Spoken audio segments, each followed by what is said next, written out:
Welcome to debate point. నేను PV Varma. ఈరోజు తెలంగాణ రాష్ట్రం అంతా కూడా కర్ణాటక ఎన్నికల ఫలితాలు రాగానే ఫోకస్ అంతా కూడా పార్టీలన్నీ కూడా ఫోకస్ పెంచాయి.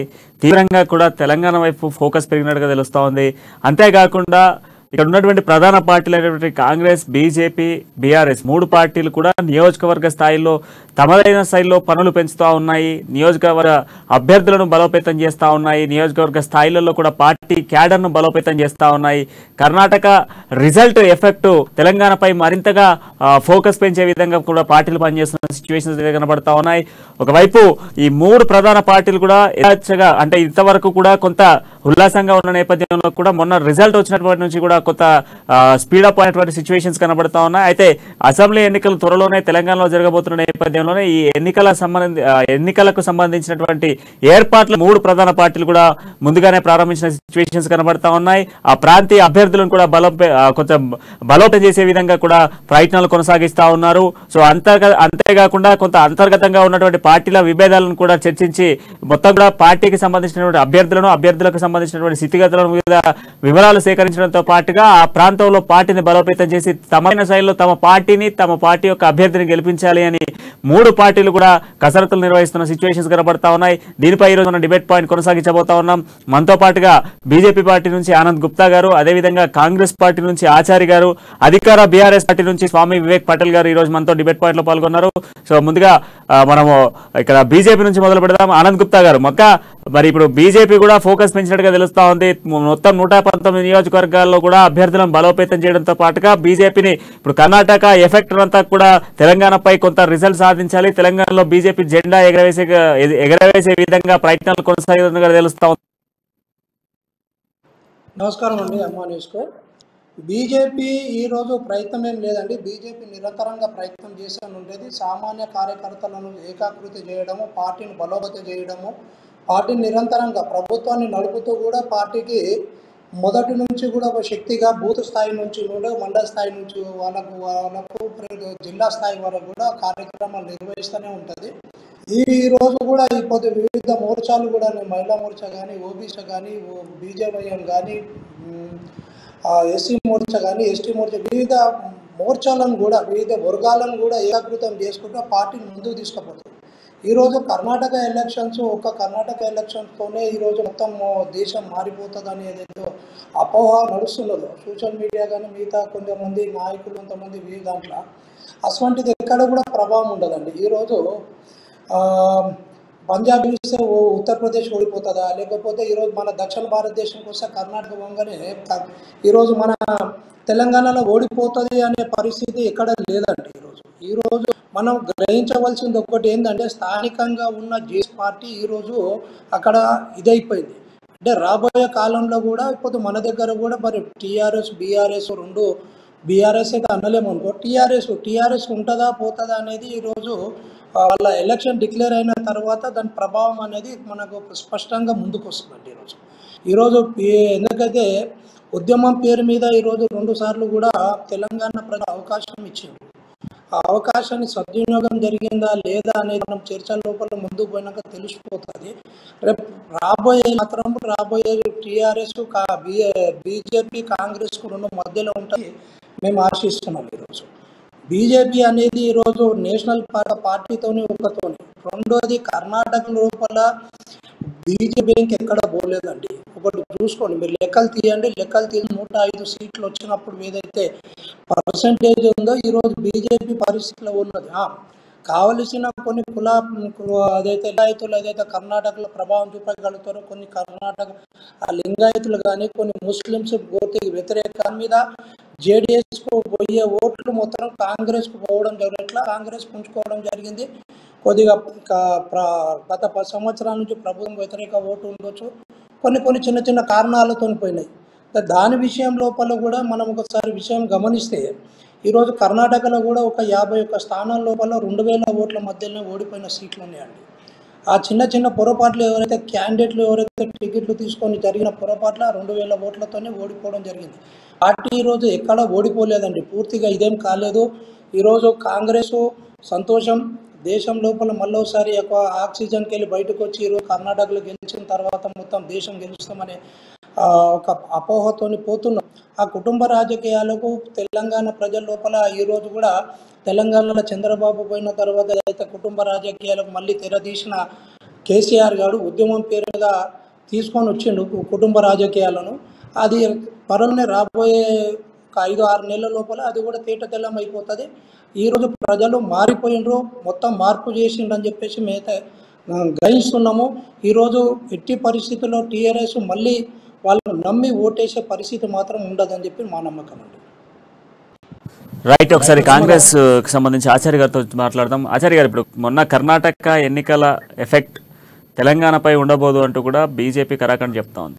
బట్ ఇప్పుడు కర్ణాటకలో గెలిచినటువంటి ఊపుతో కాంగ్రెస్ పార్టీ కొంత ఫోకస్ పెంచుతా ఉందా? తెలంగాణలో పార్టీల బలోపేతం కానివ్వండి, పార్టీని కొంచెం ముందుకు తీసుకెళ్లేటువంటి ప్రయత్నాలు చేస్తా ఉన్నారా?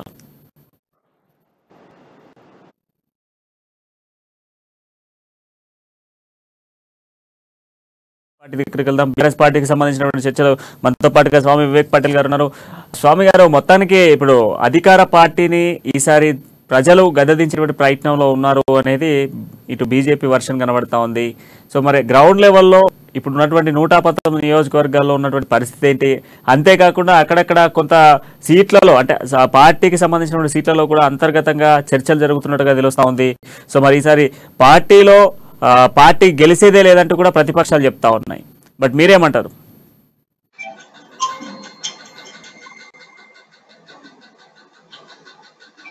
ప్రేక్షకులందరికీ కూడా నమస్కారాలు. ఈరోజు కర్ణాటక ఎన్నికల ఫలితాల తర్వాత కర్ణాటకలో ఒక ప్రత్యేకమైనటువంటి పరిస్థితులల్లా అక్కడ ఉన్నటువంటి అధికార పార్టీని ఓడగొట్టి ప్రజలు కాంగ్రెస్ పార్టీ పక్షాన నిలబడడం జరిగింది.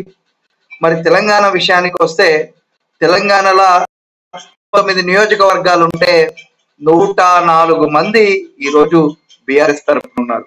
మొత్తం 119 నియోజకవర్గాలలో బీఆర్ఎస్ ఎమ్మెల్యేలు 104, ఎంఐఎం ఎమ్మెల్యేలు, బీజేపీ ఎమ్మెల్యేలు 3, కాంగ్రెస్ 5. మొత్తం 119 నియోజకవర్గాలు. ఒక స్థానం ఖాళీ. మా ఎమ్మెల్యేనే మరి అక్కడ సాయన్న గారు చనిపోవడం వల్ల ఖాళీగా ఉంది. ఈరోజు 119 స్థానం, మేము 100 స్థానాలలో మేము ఉన్నాము. మరి ప్రతిపక్షం అనేది చెప్పుకుంటున్నా ఉన్నారు. ప్రధాన ప్రతిపక్షం కూడా మిత్రపక్షమైనటువంటి ఎంఐఎం పార్టీ ఉంది. కనీసం ప్రధాన ప్రతిపక్ష స్థాయి కూడా లేనటువంటి కాంగ్రెస్ ఈ రోజు మేము ఇక్కడ అధికారంలోకి వస్తామని చెప్పి కపటంగా ఉన్నారు. ప్రజలను మభ్యపెట్టే క్రమంలో మరి ఈ రోజు ఎన్నికలు వచ్చినాం కాబట్టి తెలంగాణలో గెలుస్తామంటున్నారు. అన్ని కూడా ఉత్తమ మాటలే.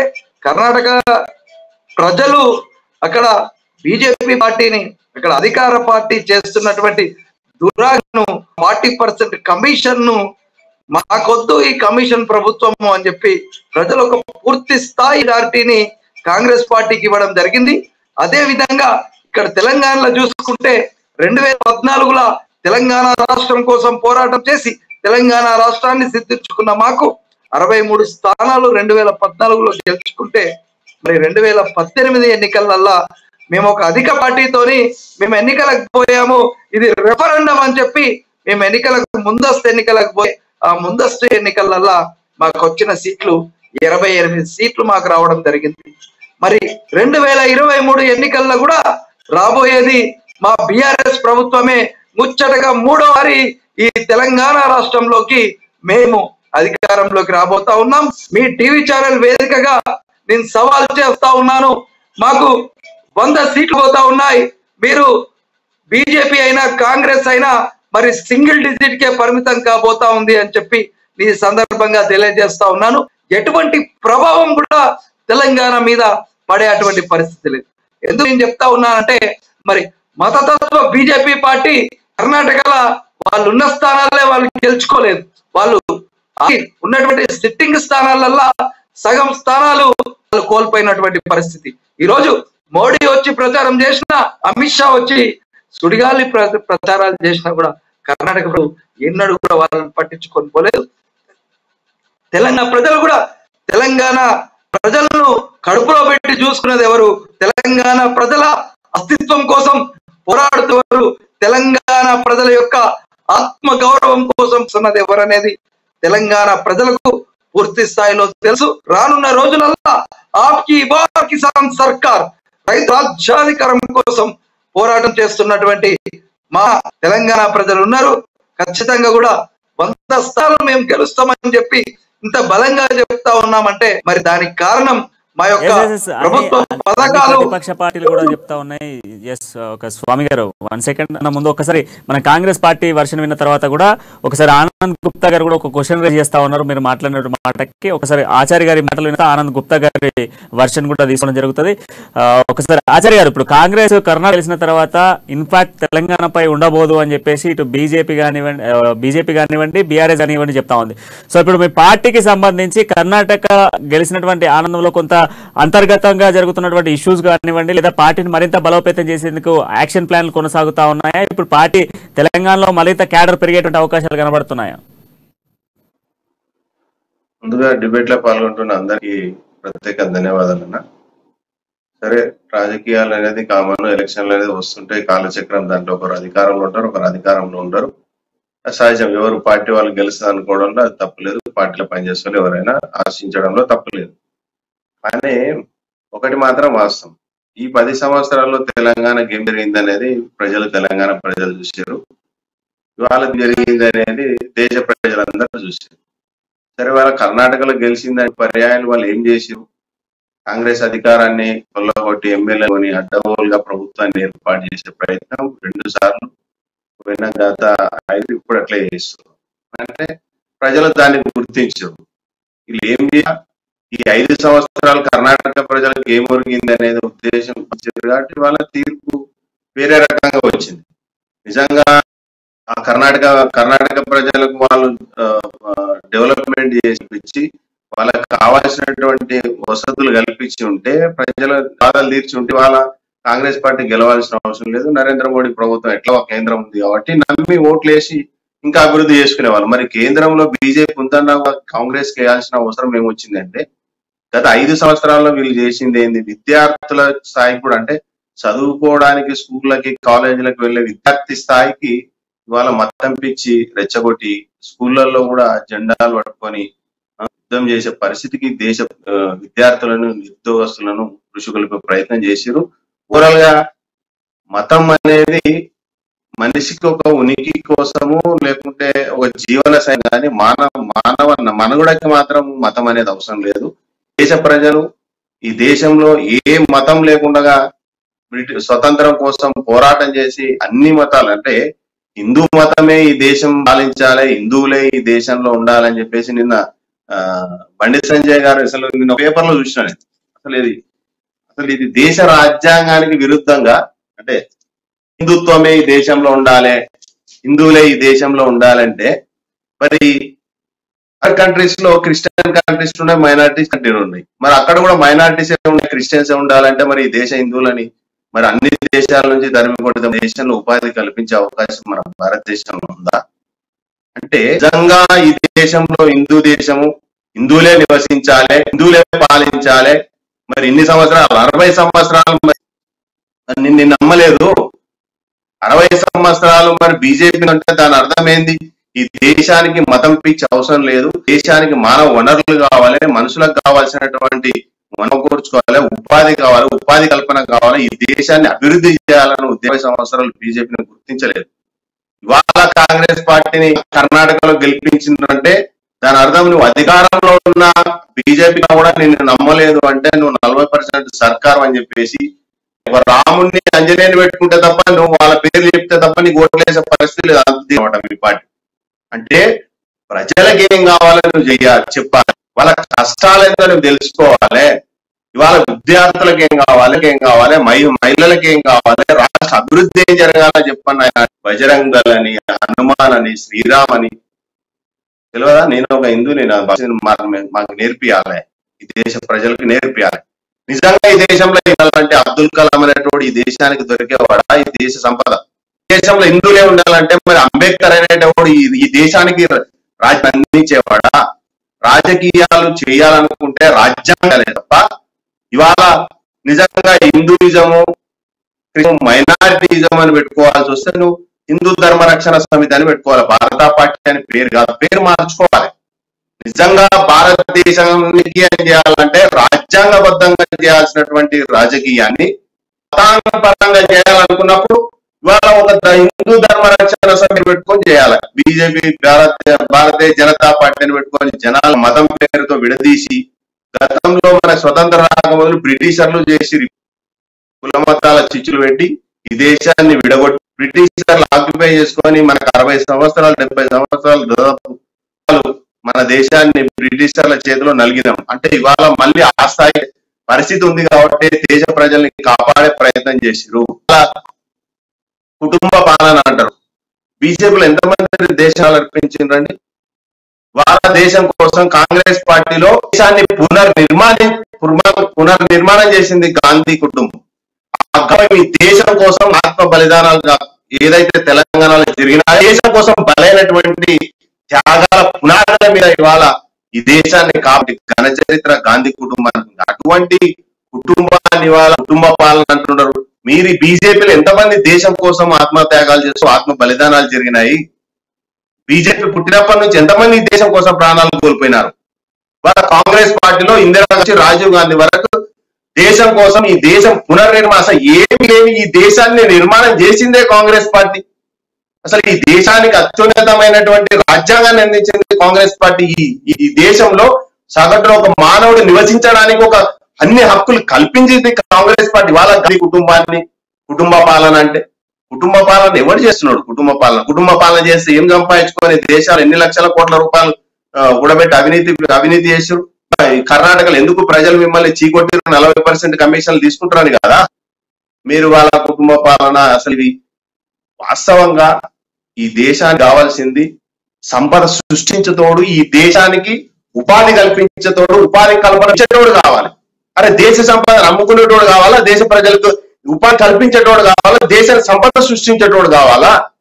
కాబట్టి నిజంగా కూడా ఈ దేశంలో జరుగుతున్నటువంటి పరిణామాలను దృష్టి పెట్టుకొని నిజంగా ఈ కర్ణాటక ఎలక్షన్స్ అనేది ఈ దేశ భవిష్యత్తు నిజంగా ఒక పునాది లాంటిది. వాళ్ళ తీర్పు ఏ విధంగా ఇచ్చారంటే జేడిఎస్ గతంలో ఏం జరిగింది, ఆయన కుమారస్వామి పోయిన పర్యాయంలో ఇట్లనే 4 నెలలు 5 నెలలు చేసిండు, మళ్ళీ అధికారంలో పోయింది. మళ్ళీ మొన్న జరిగినటువంటి ఎమ్మెల్యేల కొనుగోలులో అది అట్లే జరిగింది. మహారాష్ట్రలో అదే పని చేసిరు. ఇట్లా ఎక్కడ బీజేపీకి రాజ్యాంగ విరుద్ధంగా ఇవాళ ప్రభుత్వం కాబట్టి ప్రజలు దీన్ని బుద్ధి చెప్పడానికి ఓటు వేసి మరి 136 సీట్లు గెలిపించడం జరిగింది.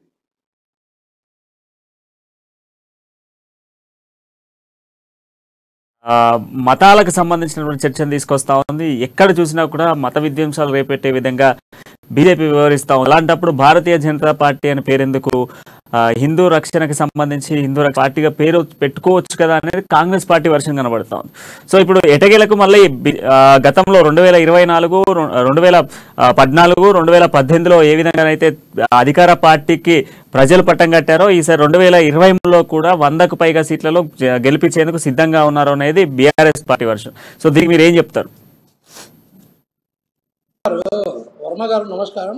స్వామి గారు చెప్పిన దాంట్లో ఇప్పుడు 104 సీట్లు గెలిచినాం, ఎంఐఎం 7 సీట్లు గెలిచిందని చెప్పారు. ఏ పార్టీలకు వెళ్ళి ఎన్ని సీట్లు గెలిచిండ్రు, ఎన్ని సీట్లు గుంజుకొని పెట్టరు, ఈరోజు పార్టీ లోపల ఆయనకు అధికారం ఏ విధంగా వచ్చింది, ఉద్యమం గురించి పాటుపడ్డోళ్ళు ఎవరు, ఉద్యమం గురించి చనిపోయిన వాళ్ళు ఎంతమంది, ఉద్యమాన్ని తిట్టిన వాళ్ళు ఎంతమంది, ఆ తిట్టిన ఈరోజు మంత్రి పదవులను ఎవరెవరికి మంత్రి పదవులు ఇచ్చిండు, ఉద్యమంలో చేసిన వాళ్ళని ఎక్కడ పోయిండ్రు. ఈరోజు పార్టీ కాంగ్రెస్ పార్టీ ఆ రోజు ఏదైతే తెలంగాణ ఇవ్వడానికి మొదటి మద్దతు ఇచ్చింది బీజేపీ పార్టీ. సరే, ఒక ఉద్యమ నాయకునికి పట్టం కట్టి మనం కూడా ఏదైతే 60 సంవత్సరాల నుంచి పోరాటం చేస్తున్నాం తెలంగాణ గురించి కాబట్టి కేసీఆర్ ముందుకు వచ్చాను కాబట్టి కేసీఆర్కి ఇచ్చిన తర్వాత చేసిండు. ఆయన కుటుంబము ఆయనకు తిట్టిన వాళ్ళకు పాదాభివందనం చేయించుకొని ఆచార్య గారు అన్న ఇప్పుడు అన్న మాట్లాడుతూ నేను డిస్టర్బ్ చేయలే. ఒక 2 నిమిషాలు నన్ను మాట్లాడిని అంటే నేను మాట్లాడుతాను. గుప్తా మనిషి మీరు బీజేపీ నాయకులు ఆ వర్షం అయిపోయిన తర్వాత మళ్ళీ మీరు మాట్లాడుతారు. అన్న 10 సంవత్సరాలు ఈ దేశాన్ని పాలించింది మీరే కదా. మరి ఈ 10 సంవత్సరాలు నరేంద్ర మోడీ ప్రభుత్వం అధికారంలో కేంద్రంలో ఉంది, మరి బీఆర్ఎస్ ప్రభుత్వం ఇవాళ రాష్ట్రంలో ఉంది. మరి ఉద్యోగ కల్పన జరిగినప్పుడు, అభివృద్ధి జరిగినప్పుడు మీరు నరేంద్ర మోడీ ప్రభుత్వం ఎందుకు వాళ్ళ మీద చర్యలు తీసుకోలేదు? కేంద్రంలో మీరే ఉన్నారు కదా. మరి ఏదైతే అధికారంలో ఉన్నారో మరి రేపు జరగబోయే ఎలక్షన్లకు గెలిచినా కూడా నువ్వు టిఆర్ఎస్ పార్టీ తప్పు చేసినప్పుడు, ఉద్యోగ కల్పన జరగలేదన్నప్పుడు నువ్వెందుకు కేంద్ర ప్రభుత్వం మరి సంవత్సరానికి 2 కోట్ల ఉద్యోగాలు ఇస్తున్నావు? మరి 10 సంవత్సరాలు ఎందుకు 10 కోట్ల 20 కోట్ల ఉద్యోగాలు ఎందుకు ఈ దేశ ప్రజలకు ఇవ్వలేకపోయారు? డబుల్ ఇంజన్ సర్కార్ అని మాట్లాడతారు. డబుల్ ఇంజన్ సర్కారు కేంద్రంలో రాష్ట్రంలో డబుల్ ఇంజన్ సర్కార్ ఉంటే మీ బీజేపీ డెవలప్ అయితే ప్రజలు డెవలప్ కాలే. ఇప్పుడు మా బతుకులు రోడ్డు మీద పడినాయి, మా ఇంజన్ బతకడానికి మా ఇంజన్ నడిపియండి నాయన ప్రజలు కోరుకుంటారు. కర్ణాటకలో జరిగింది డబుల్ ఇంజన్ సర్కార్ అంటే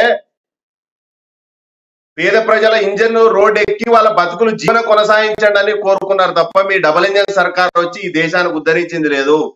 బీజేపీ కేంద్రంలో రాష్ట్రం ఉన్నటువంటి రాష్ట్రాలు ఎంత డెవలప్మెంట్ చేసిరో మీరు తెలుసు. ఉన్న ఈ దేశ సంపద అమ్ముకొని ఈ దేశం సంపదను సృష్టించేటోడు కావాలి ఈ దేశానికి. ఇవాళ డబుల్ ఇంజన్ సర్కార్ కావాల్సింది. చిన్న మధ్య తరగతి కుటుంబాలు వాళ్ళ ఇంజన్ నడవాలి, వాళ్ళ కుటుంబాలు నడివే పరిస్థితి కావాలి ఈ దేశానికి. మతం పిచ్చి తీసుకొచ్చి ఈ దేశాన్ని చిన్నాభిన్నం చేసి మీరు ఇవాళ ఆచార్య గారు ఒక్క సెకండ్ ఆయన సమాధానం ఇస్తా ఉన్నారు. 1 సెకండ్ ఆచార్య గారు. ఎస్ చర్చిద్దాం.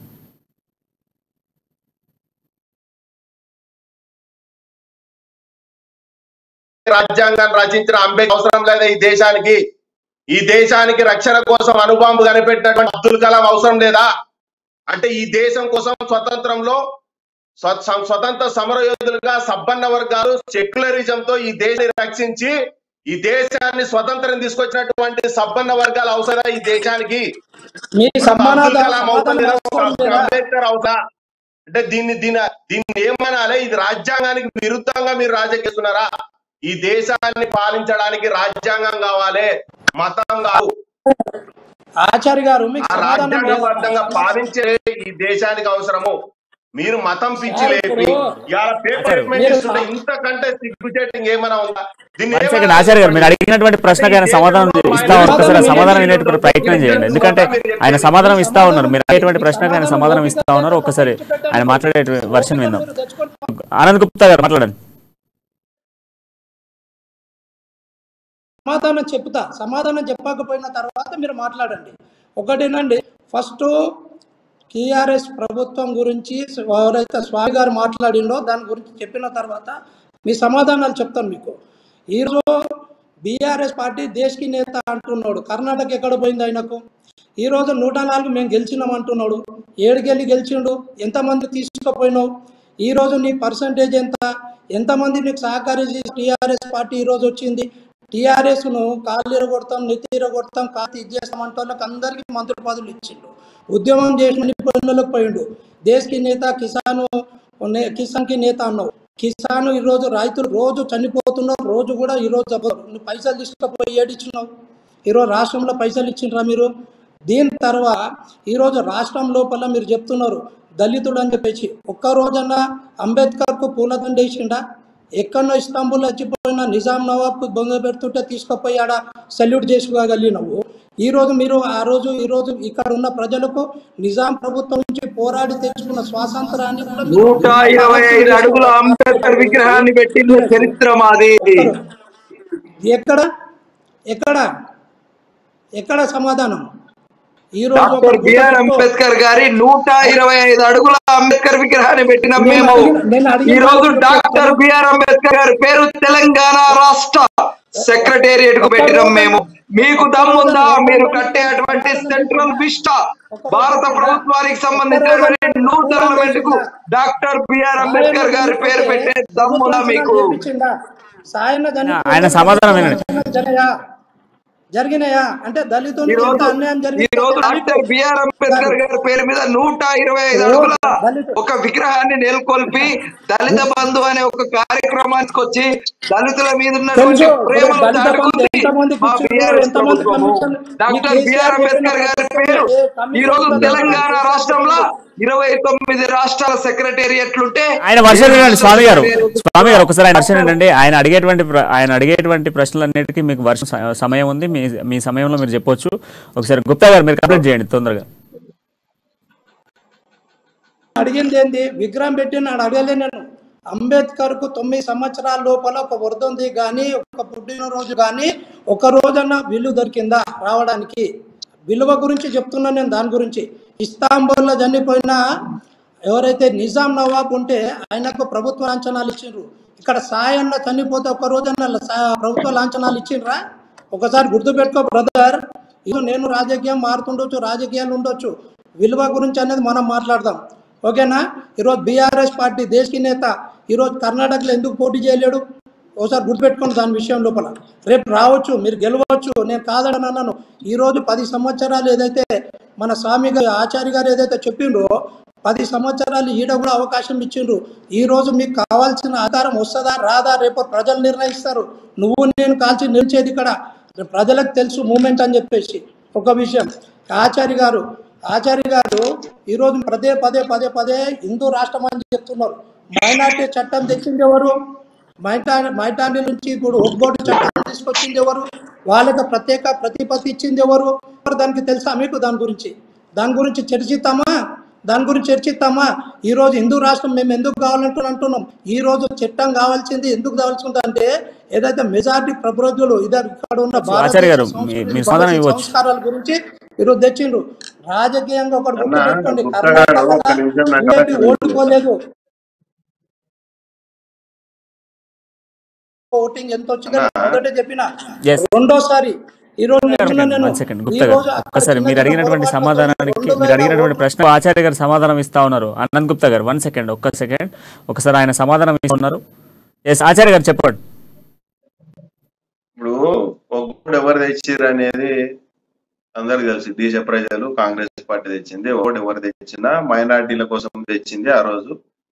ఇవాళ హైదరాబాద్ లో ఇన్ని వేల ఎకరాలు ఈ ప్రపంచంలో మోడల్ షీట్ తీర్చిదిద్దడానికి ఏ మైనార్టీలు అయితే మీరు చెప్తారో ఆ మైనార్టీ నవాబు ఏదైతే ఉన్నారో ఆ రోజు ఉన్నటువంటి మైనార్టీలకు ఇచ్చినటువంటి ఒక్బోర్డ్ భూములు ఏదైతే మీరు చర్చ తీసుకొస్తారో దాన్ని ఒక్బోర్డ్ ఎక్కేయాలనేది అది వాస్తవాలు. దాంట్లో ఏ పొరపాటు ఉన్నా అది ఒక్బోర్డ్కి ఇచ్చిన భూములు ఒక్బోర్డ్కే ఉంటాయి. ఆ భూముల విషయంలో హిందువులకు ఇయ్యలేదు. హిందువులకు ఎందుకు ఇయ్యలేదు? మీరు సీలింగ్ యాక్ట్ కింద ఈ దేశంలో కాదు ఈ ప్రపంచంలోనే ఎవ్వడు పంచనంత భూములు ఇందిరమ్మ పంచింది మీకు సీలింగ్ యాక్ట్ కింద. దాదాపు ఈ తెలంగాణలోనే 10 లక్షల ఎకరాలను మైనార్టీ ఎస్సీ ఎస్టీ బీసీ మైనార్టీలకు భూములు పంచిన ఘన చరిత్ర కాంగ్రెస్ పార్టీ. ఒక్కోడు మైనార్టీలకు ఏ విధంగా ఇచ్చారో ఎస్సీలకు ఏ విధంగా ఇచ్చారో బీసీలకు ఆ విధంగా ఇచ్చారు. 10 లక్షల ఎకరాలకి సీలింగ్ యాక్ట్ కింద పట్టాలు ఇస్తే బీసీలకు చట్టబద్ధత నేను ఒకటే విషయం చెప్తా. గుప్తా గారు నేను ఒకటే చెప్తా. గుప్తా గారు నన్ను మాట్లాడించిన తర్వాత మీరు మీ సమాధానం చెప్పండి. ఈ బీసీలకి ఒక్క సెకండ్ క్వశ్చన్ అడుగుతా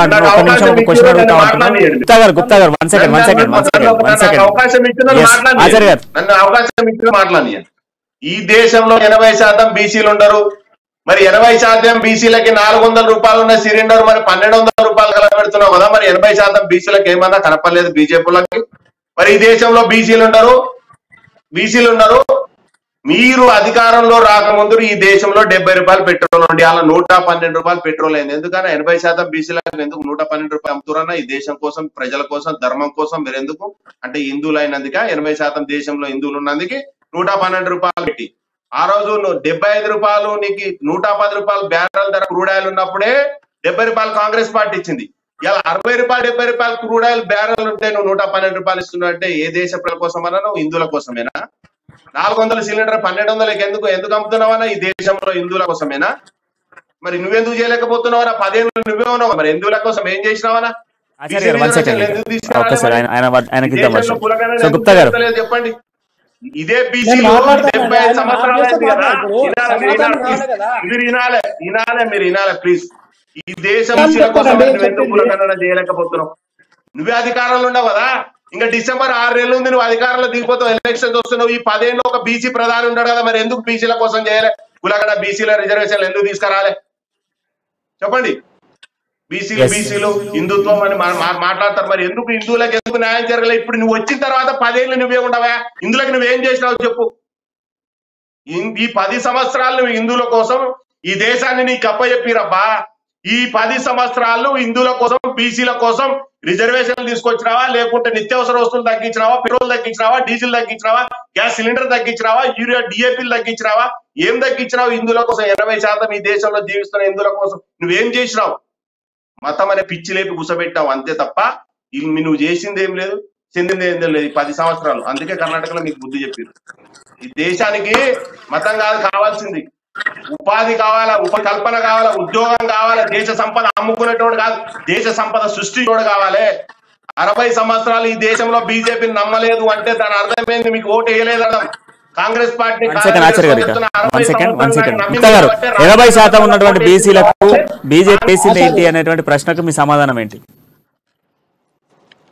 వర్మ గారు ఆయన దిగిపోయేటప్పుడు 1350 రూపాయలు సిలిండర్ 2013లో వచ్చి మాట్లాడి తెలియక మాట్లాడితే ఏం తెలుసుకొని మాట్లాడు, తెలుసుకొని మాట్లాడు.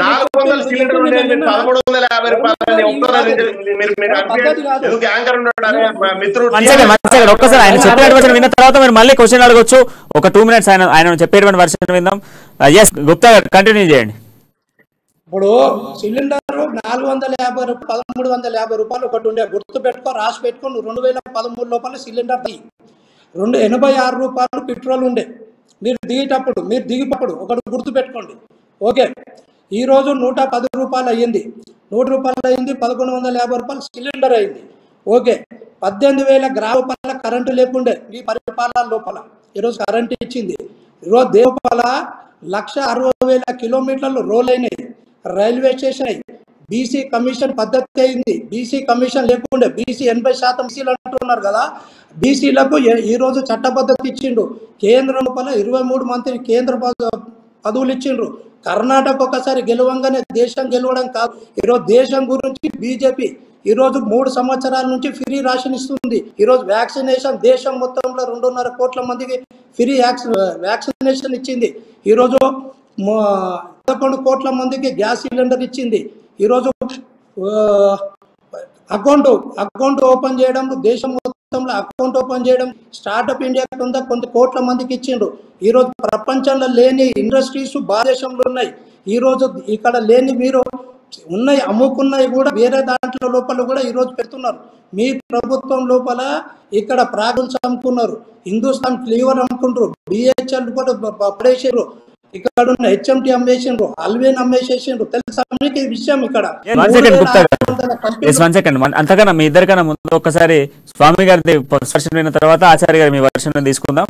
స్వామి గారు చెప్పండి, ఇంతకుముందు మీరు ప్రశ్న రేస్తా ఉన్నారు, గుప్తా గారు మాట్లాడుతూ ఉన్నారు, చెప్పండి ఇప్పుడు మీ ప్రశ్న చెప్పండి. ఇప్పుడు వాళ్ళు ఎన్నో రకమైన మాటలు మాట్లాడారు, మేము చెప్తా ఉన్నాము. మీరు బీసీ ప్రధానమంత్రి అంటున్నారు కదా, బీసీ ప్రధానమంత్రి, OBC census is the national concerns in the nation. ఈరోజు ఓబీసీల కులగణన జనగణన అనేది ఈరోజు ఈ దేశంలోనే ఉన్నటువంటి అతిపెద్ద సమస్య. ఎందుకు అది అతిపెద్ద సమస్య అంటే, కనీసం మన దేశంలో బీసీలు ఎంతమంది ఉన్నారంటే దాన్ని మీరు లెక్క చేయ అంటారు. మీరు పార్లమెంటు వేదికగా ప్రకటించారు 2020లో, రానున్న 2021 సెన్సస్ ఏదైతే జాతీయ జనాభా లెక్కలు ఉన్నాయో ఆ లెక్కలల్లా మీరు ఓబీసీ కుల జనగణన చేపడతామని చెప్పి అప్పటి హోంశాఖ మంత్రి గారు రాజ్నాథ్ సింగ్ గారు పార్లమెంటు వేదికగా ప్రకటించారు. అటువంటిది మీరు చెయ్యరు. ఏమన్నంటే నూనెగాన్ల కులానికి చెందినటువంటి మా మోడీ, మా ప్రధానమంత్రి గారు బీసీగా ఉన్నారు కాబట్టి మేము బీసీల పక్షపాతిమి. ఇజ్జత్ పోతుంది సార్, పరువు పోతుంది తెలంగాణలో. తెలంగాణ ప్రజలు చాలా గొప్పలు.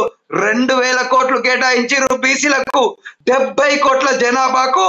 మరి మీరు కేటాయించినటువంటి 2,000 కోట్లు చాక్లెట్లు పిప్పర్మెంట్లకు పనికిరావు. మీరు చెప్తా ఉన్నారు కదా మీరు బీసీల మీద ప్రేమదని. ఎస్సీల క్రిమిలేయర్ ఉండదు, ఎస్టీల క్రిమిలేయర్ ఉండదు, మా బీసీలకు ఎందుకు సార్ ఈ క్రిమిలేయర్ విధానం? ఎందుకు ఎత్తివేయరు మా బీసీలకు క్రిమిలేయర్ విధానాన్ని?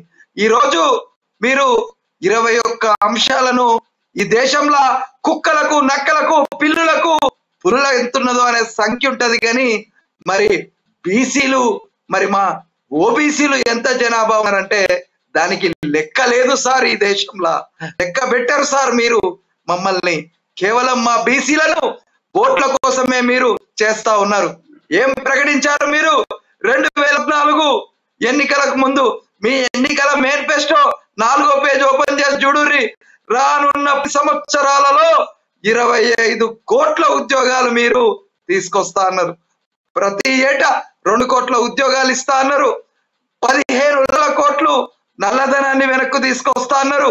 జన్ ధన్ ఖాతా కోలో హర్ ఆద్మీకో, మరి ప్రతి ఆద్మీ కూడా జన్ ధన్ ఖాతా తీస్తే 15 లక్షలు మీ అకౌంట్ లో వేస్తా అన్నారు. వేసిర్రా? అంతకన్నా తెలంగాణ రాష్ట్ర ప్రభుత్వానికి స్వామి గారికి కూడా ఒక క్వశ్చన్ ఉంది. స్వామి గారు, తెలంగాణ రాష్ట్ర ఏర్పాటుకు సంబంధించి రాష్ట్రం ఏర్పడే ముందు కేసీఆర్, ఇప్పుడున్నటువంటి కేసీఆర్ ఇచ్చినటువంటి మాట ఇంటికో ఉద్యోగం, 1,00,000 ఉద్యోగాల సంవత్సరంలో భర్తీ చేస్తారు. ఎన్ని భర్తీ చేసిర్రు? తెలంగాణ రాష్ట్రం ఏర్పడితే దళితుడిని ముఖ్యమంత్రి చేస్తాడు. ఏ దళితుడిని ముఖ్యమంత్రి చేసిర్రు? ప్రతి దళితుడికి 3 ఎకరాల భూమి ఇస్తాను ఇచ్చిర్రా? ఈ రోజు ఎంతమందికి డబుల్ బెడ్రూమ్ ఇస్తాను? ఇండ్ల నిర్మాణాలు అయినాయి తప్ప ఎవరికన్నా పంచిర్రా? మీకు సమాధానం మీరు చెప్పు. భారతీయ జనతా పార్టీ దగ్గర నుంచి సమాధానం నేను తీసుకొస్తా. 2,25,000 ఉద్యోగాలను భర్తీ చేసింది మా తెలంగాణ ప్రభుత్వం. అందులో లీక్ అయిన పేపర్లన్నీ స్వామి గారు, 30 లక్షల మంది నిరుద్యోగులు టీఎస్పీఎస్సీ పేపర్ లీకేజ్లతో రోడ్లపై కూర్చున్నారు. దానికి సమాధానం సీఎం కేసీఆర్ దగ్గర నుంచి వచ్చిందా? నేను చెప్తా ఉన్నాను, నిరుద్యోగమా నీడల మమ్ముల ఎన్నాళ్ళను వెంటాడుతావు, నిశ్చర విముక్తికై పోరాడే మా యువతను ఎన్నడు వీడుతావు. తెలంగాణ రాష్ట్రంలో 30 లక్షల మంది నిరుద్యోగులు ఉన్నారు. రోజు మా టీఎస్పీఎస్సీ ద్వారా నమోదు చేసుకున్నటువంటి నిరుద్యోగుల సంఖ్య 26 లక్షలు. ఈ రోజు 30 లక్షల నిరుద్యోగులను అయోమయానికి గురి చేస్తా ఉంది ప్రతిపక్ష పార్టీలు. ఈ రోజు మరి పేపర్ లీకేజ్ అని చెప్పి అధికార పార్టీ ఏం చేస్తా ఉంది? మరి అధికార పార్టీ ఏం చేస్తా ఉంది? అధికార పార్టీ ఈ రోజు మేము ప్రతి ఒక్కరిని కూడా మరి ఈ రోజు నిరుద్యోగులను ఉద్యోగార్థులుగా వచ్చే క్రమంలోనే ఈ రోజు తెలంగాణ రాష్ట్రం ఏర్పాటు కోసం పోరాటం చేసిందే నీళ్లు నియామకాల కోసం. ఈ రోజు నీళ్లు నిధులు నియామకాల కోసమే తెలంగాణ రాష్ట్రాన్ని ఏర్పాటు చేసుకుని నీళ్లు వచ్చాయి, నిధులు పాంప్లెట్ చదవద్దని చెప్పండి సార్. ఈరోజు చర్చ చేయమని చెప్పండి.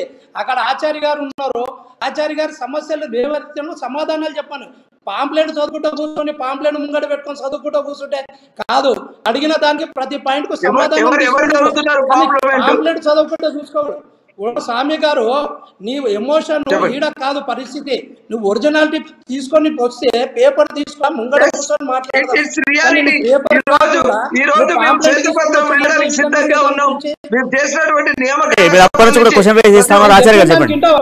నేను చెప్పింది వింటారా మీరు? ఇప్పుడు గుప్తా, ఇప్పుడు వివేక్ గారు మాట్లాడుతున్నారు 6 లక్షల 2 లక్షల ఉద్యోగాలు మేము ఇచ్చినాము ఇది రాష్ట్ర ప్రజలకి. ఎట్లా ఇచ్చారన్నా? టిఎస్పిఎస్ ద్వారా కదా, ఏం బల్ల కింద ఇచ్చారా? ఏ నోటిఫికేషన్ ద్వారా? అసలు 9 సంవత్సరాలు నోటిఫికేషన్ దిక్కు లేదా, ఎగ్జామే రాసి లేదు. ఉన్న ఎగ్జామ్, మొన్న రాసిన ఎగ్జామ్ లీకేజ్ల వ్యవస్థ మొత్తం సంకనాగింది.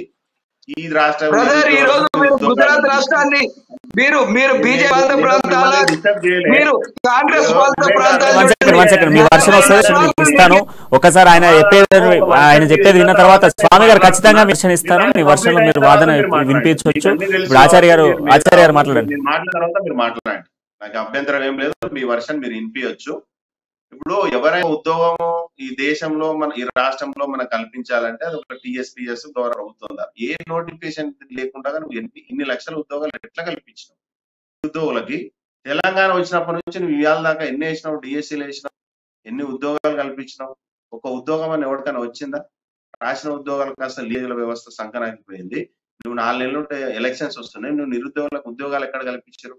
ఏ ఉద్యోగం కోసం ఆత్మ బలిదానం చేసుకున్నారు? 1,200 మంది ఆత్మ బలిదానం చేసుకొని నేను గద్దెనెక్కిస్తే నువ్వేళ ఉద్యోగాలు ఇచ్చినా అని చెప్పి నువ్వు చెప్తావు. ఇవాళ దేశంలో అంబేద్కర్ 125 అడుగుల విగ్రహం పెట్టారు, ఎవడు పెట్టలే. అంబేద్కర్ కళలు నెరవేర్చినోడు కావాలన్న ఈ రాష్ట్రానికి, ఈ దేశానికి. అంబేద్కర్ విగ్రహం పెడితే అంబేద్కర్ ఏ రాజ్యాంగంలో ఎస్సీ ఎస్టీ బీసీ పార్టీలకు ఉపాధి అవకాశాలు ఏ విధంగా ఉండాలి, వాళ్ళ శైలి ఎట్లా ఉండాలి, వాళ్ళకి జీవన శైలి ఏ విధంగా మారాలి, వాళ్ళకి ఉద్యోగం ఎట్లా కల్పించాలనేది కావాలి. 125 అడుగుల విగ్రహం పెడితే ప్రగతి భవన్ పేరు పెట్టుకుంటే లేకుంటే సచివాలయానికి పేరు పెట్టుకుంటే కాదు. అంబేద్కర్ యొక్క ఆశయాలు నెరవేర్చాలి ప్రజలకి. మీరు దళితులని బీసీలను మైనార్ వేరు చేసి దళిత బంధు అని చెప్పేసి 10 లక్షల రూపాయలు ఇచ్చి, అరే నువ్వు ఉద్యోగం ఇయ్యాల, నువ్వు వ్యాపారం చేసి వాడు చదువుకున్నాన్ని నువ్వు వ్యాపారం పెట్టుకోని చెప్తున్నావు, వాడికి ఎందుకు ఇయ్యలేకపోతున్నావు, వాడి కుటుంబాన్ని ఎందుకు నువ్వు నడపలేకపోతున్నావు?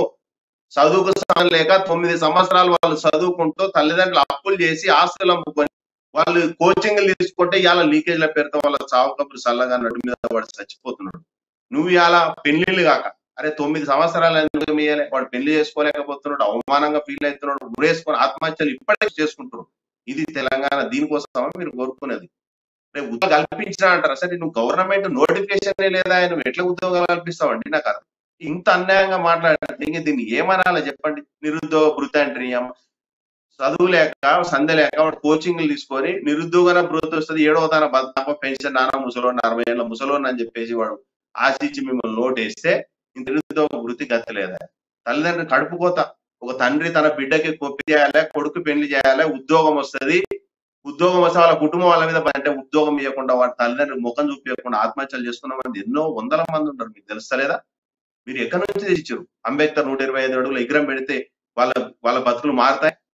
అది మీరే చెప్తున్నారు కదా, దళితుల కోసం న్యాయం చేస్తాం. ఇదే సాయన చచ్చిపోతే ప్రభుత్వ లాంఛనాలతో చేయలేని ప్రభుత్వం.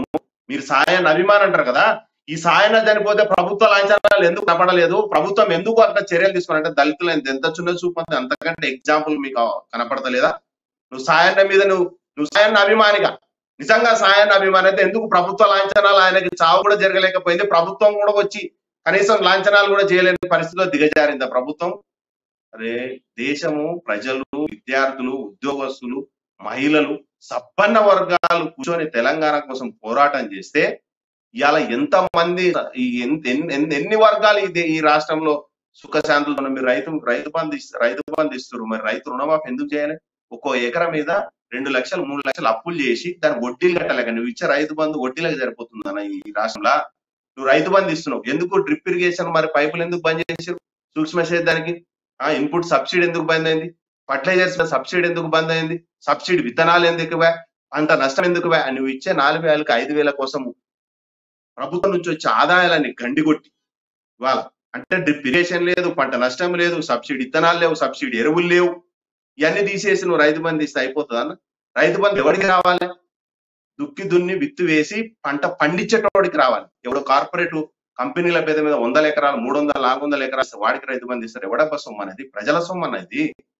దీన్ని మనం కాపాడాలి. నువ్వు ఏ పాటలో ఆచార్య గారు వీటిపై కూడా స్వామి గారితో సమాధానం అడిగే. సో స్వామి గారు చెప్పండి, ముందుగా ఆయన వర్షన్ ఆయన వెల్లడించారు, దీనికి సమాధానం మీరు చెప్పండి. 2 నిమిషాలలో సమాధానం మొత్తం చెప్పేసి. ప్రతి ఒక్క అంశానికి కూడా మేము సమానం చెప్తా ఉన్నాం బ్రదర్. ఖచ్చితంగా నేను చెప్తా ఉన్నాను, 2,25,000 ఉద్యోగాలకు సంబంధించి మీరు క్లియర్ గా మేము అన్ని కూడా టీఎస్పీఎస్సీ పబ్లిక్ సర్వీస్ కమిషన్ ద్వారానే మేము నియామకాలకు సంబంధించి నోటిఫికేషన్లు ఇవ్వడం జరిగింది. ఎప్పుడు జరిగింది లీకేజీ అంశము అనేది మొన్న జరిగింది. అంతకుముందు ఏ నోటిఫికేషన్ కి సంబంధించి లీకేజ్ జరిగింది మీరు చెప్పాలా? ఏ నోటిఫికేషన్ ఇంతకుముందు లీకేజ్ అనేది జరగలేదు. లీకేజ్ అనేది ఈ మొన్న 3 నెలల వరకు జరుగుతున్నటువంటి మీరు నోటిఫికేషన్ వేసారు, ఎగ్జామ్ వేసారు, ఇంకా ఉద్యోగం ఎదురు చూసుకుంటా కళ్ళు కాయలు వచ్చేటట్టు ఎదురు చూస్తారు. ఎంతమందికి టీచర్లకు ఉద్యోగాలు ఇచ్చారు? ఎన్నో స్కూల్లో ఇచ్చారు?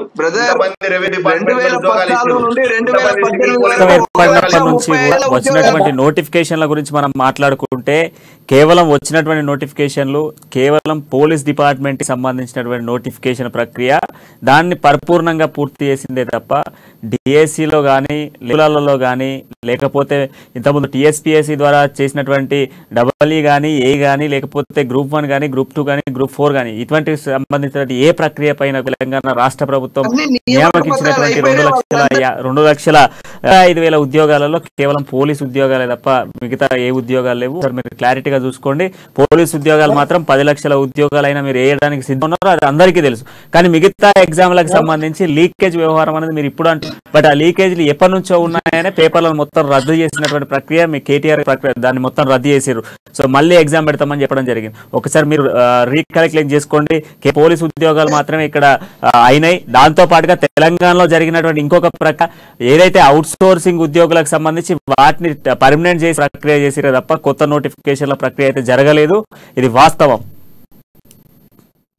నోటిఫికేషన్ నెంబర్లతో సహా చెప్తా బ్రదర్. నేను ఏ ఎప్పుడు ఇచ్చారు, అసలు ఆ నోటిఫికేషన్ సీరియల్ నెంబర్ ఎంత, ఇయర్ నెంబర్ ఎంత, ఉద్యోగం ఇచ్చింది చెప్పు బ్రదర్. ఉద్యోగాలు ఇచ్చారు మీరు ఒక్కసారి. ఉద్యోగం ఇచ్చింది చెప్పండి, నోటిఫికేషన్ వద్దు. అరే ఉద్యోగం ఇచ్చింది నియమపత్రాలు అయిపోయి వాళ్ళు జైలు అయిన వాళ్ళ సంగతే చెప్తా ఉన్నాను. నియామకాలు అంటున్నారు కదా, ఎంత మందిని భర్తీ చేశారు, మీరు ఇటువంటి నోటిఫికేషన్లతో రాసినటువంటి అభ్యర్థులకు ఎంత మంది భర్తీ చేస్తారు, ఎంత మంది ఇప్పుడు ఉద్యోగాలలో ఉన్నారు? ఆల్రెడీ ఇప్పటికి 2 లక్షలకు పైచిలకు ఉద్యోగులను మేము నియామకాలు జరిపిన 2018 వరకే 1,35,000 మంది ఉద్యోగులు వాళ్ళకి సంబంధించినటువంటి మీకు ఆర్డర్ కాపీలతో సహా నేను పెడతా బ్రదర్ అని చెప్పి క్లియర్ గా చెప్తా ఉన్నాను. ఉద్యోగ మార్పులు ఎందుకు జరుగుతున్నాయి? ఉద్యోగ రోడ్ల మీదకి ఎందుకు వచ్చిండ్రు? జిల్లాలో లోపల ఈ రోజు ఉద్యోగాలు రోడ్ల మీదకి వచ్చిండ్రు. ఒక్క నిరుద్యోగం ఉండని అని అన్నాడు, ఒక్క టెంపరవరీ ఉద్యోగం అన్నాడు. మీరా మాట్లాడారు ప్రతి సంవత్సరం 2 కోట్ల ఉద్యోగాలు ఇస్తా అని చెప్పి కనీసం 10 లక్షల ఉద్యోగాల నియామకాలు జరపని మీరా చెప్పి ఈ రోజు ఆర్మీలో కూడా ప్రైవేట్ వ్యవస్థ తీసుకొచ్చింది మీరుగా. ఇచ్చింది చెప్పండి దయచేసి. మీరు ఈ విధంగా కాదు, మేము ఇచ్చిన వాగ్దానాల గురించే మాట్లాడుతున్నాం. మీలాగా ప్రతి సంవత్సరం 2 కోట్ల దొంగ ఉద్యోగాలు ఇస్తామని చెప్పి దొంగ మాటలు చెప్పలేదు మేము ఎక్కడ కూడా. ఏది మీరు 10 సంవత్సరాల కాలంలో మీరు 20 కోట్ల ఉద్యోగాలు అంటే దొంగను ఒప్పుకుంటున్నారు. మీరు దొంగను ఒప్పుకుంటున్నారు. ఎందుకంటే మీరే చెప్తా ఉన్నారు కదా, మేము నియామకాలు జరిపినారు బట్టి 2 లక్షల ఉద్యోగాలకు సంబంధించి శ్వేతపత్రం రేయడానికి సిద్ధంగా ఉన్నాము. తలకాయ లేనోడు, తలకాయ ఉన్నోడు, మోకాలు చిప్పలు ఉన్నోడు ఆడు నీరు కేసీఆర్ మాట్లాడిన భాష మీరు అంటగొట్టుకున్నారు. చాలా ధన్యవాదాలు. ఈ విధంగానే మాట్లాడండి, రేపు ప్రజలు మీ విధంగానే బుద్ధి చెప్తారు. సిద్ధంగా ఉన్నారు. తెలంగాణ ప్రజలు మాతోనే ఉన్నారు. చెప్తా ఉన్నాము, తెలంగాణ ప్రజలు మాతోనే ఉన్నారు. తంబాకేసుకునే నాయకుని వెంబడి లేరు, లేకపోతే తొడలు కొట్టే నాయకుని వెంబడి లేరు. ఎవరైతే తెలంగాణ రాష్ట్రం కోసం ఆమరణ నిరాహార చేసి చావు అంచుల వరకు వెళ్లి తెలంగాణ రాష్ట్ర పునర్నిర్మాణం కోసం పనిచేస్తున్న వాళ్ళ వైపే ఉన్నారు. రేపు మా అధ్యక్షుడు కేసీఆర్ బండి సంజయ్ గారు సమాధానం ఏ విధంగా చెప్తాడో ప్రిపేర్ గమ్మను, రెడీ గమ్మని చెప్పు. చాలా అంశాలు ఉన్నాయి. అటు కేంద్రం చెప్పిన పథకాల గురించి, రాష్ట్రం చెప్పినటువంటి పథకాల గురించి తిప్పి కొడితే మనకు ఉన్నటువంటి 4 సమయంలో, ఈ 4 నెలల సమయంలో ఈ స్ట్రాటజీతో ఎలక్షన్లకు పోతే ఎవరు ఏ పార్టీకి ఓటేసేటువంటి స్థితిలో ఉన్నారు ప్రజలు. ఒకసారి మీరు టీవీ డిబేట్ విక ద్వారా మాట్లాడుతున్నారు, ప్రజలందరూ చూస్తా ఉన్నారు. ఈరోజు రాష్ట్ర ప్రభుత్వం ఇచ్చింది ఎంత, కేంద్ర ప్రభుత్వం ఇచ్చింది ఎంత, అసలు కాంగ్రెస్ ప్రభుత్వం చేసింది ఎంత, ప్రజలకు ప్రతిదీ కూడా నోటెడ్ అండి. కానీ ఖచ్చితంగా కూడా ఈ రోజు చెప్తున్నటువంటి పథకాలన్నీ ప్రజలకు అందుతేనే ప్రజలు చూసేటువంటి పరిస్థితులు ఉన్నాయి. ఒక ఉద్యమం అనేటువంటి సెంటిమెంట్ తో అధికార బీఆర్ఎస్ పార్టీకి ఓటేయచ్చు. ఇప్పుడు కేంద్రంలోకి బీజేపీ వస్తే బతుకులు మారుతాయి అన్నటువంటి ఆలోచనతో బీజేపీకి ఓట్లేయచ్చు. కానీ కాంగ్రెస్ 50 ఏళ్ళ అధికారంలో ఉన్నప్పుడు చేసిన దాని గురించి ఆలోచించి ఓట్లేదు. బట్ ఇప్పుడు ప్రజలందరూ కూడా తెలివితో ఉన్నారు, ప్రజలందరూ కూడా వారి సమస్యలను ఎదుర్కొంటా ఉన్నారు. వారి అన్నిటిపై కూడా ఆలోచించి ఓట్లేటువంటి సిచ్యువేషన్స్ ఉన్నాయి. సో ఒకసారి ఆచార్య గారు అప్పటి నుంచి క్వశ్చన్ రైజ్ చేస్తా ఉన్నారు. ఒకసారి ఆచార్య గారు చెప్పండి. కేంద్రమైన రాష్ట్రమైన ఈ 10 ఏళ్ళు మీరే ఉన్నారు. ఈ 10 ఏళ్ళు నరేంద్ర మోడీ ప్రభుత్వము ఏం చేయలేదని చెప్పేసి బీజేపీ వాళ్ళు మాట్లాడుతున్నారు. కేంద్రం దేశ ప్రజలకు కానీ రాష్ట్ర ప్రజలకు కానీ ఏం చేయలేదని చెప్పేసి మరి బీఆర్ఎస్ మిత్రుడు మాట్లాడుతున్నారు. అంటే ఈ దేశానికి, రాష్ట్రానికి, ప్రజలకి మీరు ఏం చేయలేదని మీరే ఒప్పుకుంటున్నారు ఒకరి తర్వాత ఒకరు.